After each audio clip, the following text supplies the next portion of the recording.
विरामक बाद कार्यक्रम चर्चा में एक बार फेर से स्वागत करै छी।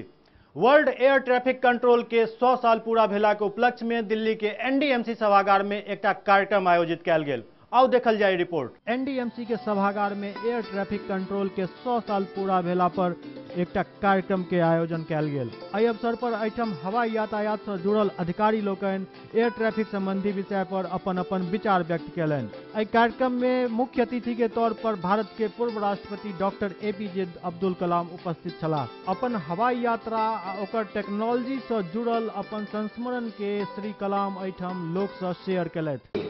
100 years of civil aviation.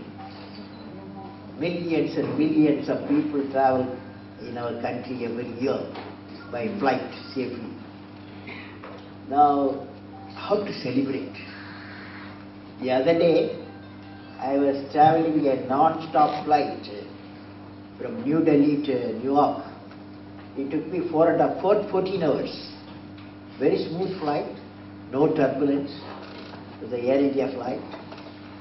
And I was enjoying every minute of it, and also I slept there. And the day, evening started, next day morning, I started working there. Such a beautiful thing. It's a borderless world we have got now, because of the aircraft flights of borderless world. Shri Kalam अपन उद्बोधन के दौरान बहुत कुछ बात कहलन। Doctor कलाम एहि अवसर पर एटीसी के बारे में और विभिन्न मुद्दा पर अपन विचार व्यक्त करैत बजलाह। Civil aviation, celebration of 100 years. Since you are all a very important area of air traffic controlling, every day you do a marvelous job of managing the flights, takeoff, landing, cruise, everything you are managing. And even 1 minute you give away to time something else, there's a problem. Passengers will have problem. Fortunately, you are all doing great work. जे भी हो, ATC के इस 100 साल के सफर में बहुत कुछ उतार चढ़ाव देखे में आयल। I hope we will decide this 100 years of celebrating. We will celebrate after 10 years, that 10 to 15 years, we have our own aircraft to fly. What do you say? Yes or no? इस 100 साल में जहां हवाई यातायात में आमूल चूल परिवर्तन आयल हन, ओते एयर ट्रैफिक कंट्रोल के सिस्टम में से बहुत कुछ सुधार भेल हन। जरूरत एहि बात के जे हवाई यातायात में सुरक्षा के और की सब प्रबंध भ सकैया, एहि पर रिसर्च जारी रहे और नया नया रिसर्च सामने आवे, जैसे कि लोग सब के यातायात में, हवाई यातायात में आसानी हुए। हवाई यातायात के क्षेत्र में भारत में बहुत सुधार भेल हन, बहुत किछ में बदलल हन, लेकिन अखनो बहुत किछ बदलबाक जरूरत अछि। एयर ट्रैफिक कंट्रोल पर और कुछ रिसर्च कयल जाय, एकर और पुख्ता सिस्टम सब तैयार हुए, एहि पर रिसर्चर सब ध्यान दैत। आओ चर्चा के आगू बढ़ावे तो हम सब देखी एक गपशप मैथिली भोजपुरी अकादमी के सचिव रविंद्रनाथ श्रीवास्तव उर्फ परिचय दास जी से। जी देखी, हमार पढ़ाई जौन बा वो डिलीट तक भइल बा। हम एमए प्रथम श्रेणी में प्रथम स्थान के साथ उत्तीर्ण बानी गोरखपुर विश्वविद्यालय से। आ वही जैसे पीएचडी कैनी साहित्य के समाजशास्त्र पर। आ ओकरा बाद हम 8 साल तक आगरा विश्वविद्यालय से डिलीट कैली, लेकिन ओकर अभी थीसिस जमा करे के बाकी बा। ए समय हम दलित लोगन के ऊपर जो औपन्यासिक रचना बड़ी सा, उन्हन के सामाजिक स्वरूप का बा, तो ए पर हम मने वो भी सोशियोलॉजी ऑफ दलित लिटरेचर बा, तो उमें हम काम कैनी। संजोग से हम शासन में आ गई गवर्नमेंट में, तो ये थीसिस हमार जमा ना हो पौलस। लेकिन ये समय हम चूँकि सुभारती विश्वविद्यालय मेरठ में हिंदी के मानद प्रोफेसर आ वहाँ के बानी, तो लोग हमारा अंडर में रिसर्च भी करता। तो ये माध्यम से हम जौन साहित्य के, समय के, समाज के अपना पूरबिया आदमी के जौन सेवा हो सकेला, मैथिली समाज के, भोजपुरी समाज के, मगही समाज के, अपना पूरबिया समाज के, समस्त भारतीय समाज के, समस्त वैश्विक समाज के हम काहे खातिर कोनो भाखा में चाहे कोनो इलाका में अपना के आबद्ध रखी। हर कवि एगो वैश्विक व्यक्ति होला। हमनी के ऋग्वेद में बहुत सुंदर कहावत बा कि आनो भद्रा हरितो यंतु विश्वतः, यानी कि जहाँ कहीं से बढ़िया विचार मिले, ज्ञान मिले, विवेचन मिले हमनी के प्राप्त करे के चाहिए। तो ये थोड़े न बाकी खाली सगरो विचार हमनी के मैथिली या भोजपुरी इलाका में बा, दुनिया के हर विचार अलग अलग इलाका में भी बा। मैथिली और भोजपुरी अकादमी कते दिन से शुरू जी 2008 में मैथिली भोजपुरी अकादमी शुरू भइल।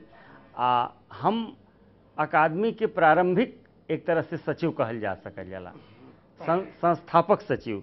वो मैंने टेक्निकली वैसे तो हमरा पहले एक महीना एक व्यक्ति और टेक्निकली रहली, लेकिन कायदे से प्रारंभ हमरिए से भइल और हम ओके मैंने आरंभ कैली एक तरह से कायदे से।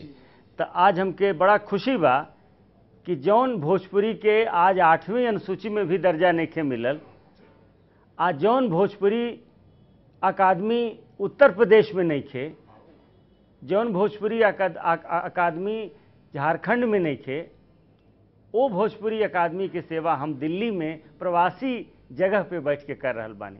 हमके ये भी घमंड बा कि जौन मैथिली के इतना उच्च कोटि के साहित्य बा, इतनी लम्हर परंपरा बा, जौन राजकमल चौधरी से लेके जात्री जी से लेके रेणु जी से लेके हरिमोहन झा जी से लेके नया नया लिखनिहार लोग बटले बा, सब लोगन के इतना उच्च कोटि के साहित्य बा मैथिली के।